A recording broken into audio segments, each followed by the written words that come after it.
No puedo más. No, no. ¿Por qué tanto dolor en tu corazón, Javier Dolores? ¿Por qué? ¿Por qué me enamoré? ¿Y por qué de ti? Porque tuve que ser yo el que no puede estar sin ti. ¿Por qué? ¿Por qué? Comprende, comparto contigo tu dolor, porque al igual me está sucediendo. ¡Salud, amigo mío! No puedo más.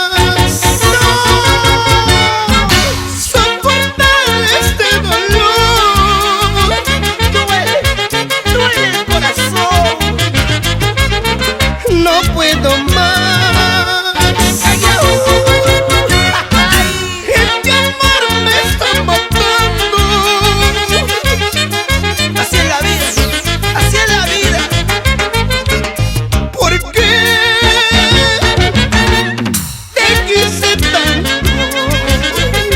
Sí, sigue, Javier. ¿Por qué te amo tanto? ¿Por qué?